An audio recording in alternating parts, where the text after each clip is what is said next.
زمانوم برینا دی مونږ د باچا خان سکول مردان سره تعلق لرو. دا د پشکال د میاشتې یوه ټکړه غرمه وه.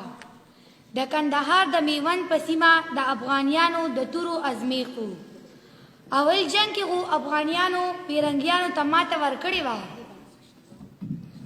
او د هغوی د تورو د شړنګار د پیرنګیانو په غوږونو کې شورېدو. دا د اکبر باچا زمانه وه او د میوند په میدان جنگ ګرم شو.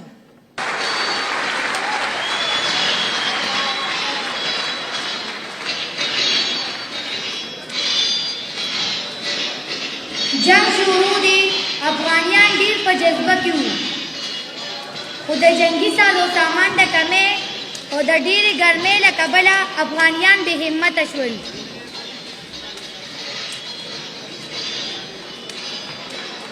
دغه وخت د جنگ د میدان نه بهر یوه پیغله چې نوم یې ملالۍ و او د یو شپونکي لور وه، د هغې چنغول هم په دې جنګ کې برخه اخیستې وه.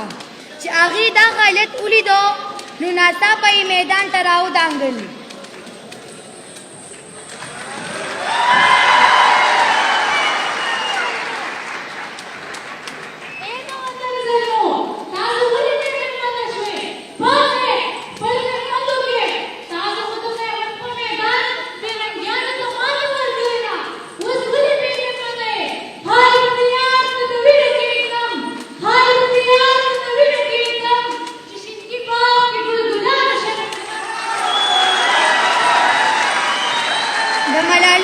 خبرو نه پس افغانیان بیدار شول او داسې مړنه یې وښوله چې پیرنګیان څه مړه څه جوبل او څه په تېښته لاړل.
दूसरे दिन का आए जनाब को और ये सरकारी है जान की जब जाने का हो रहा उस पाई की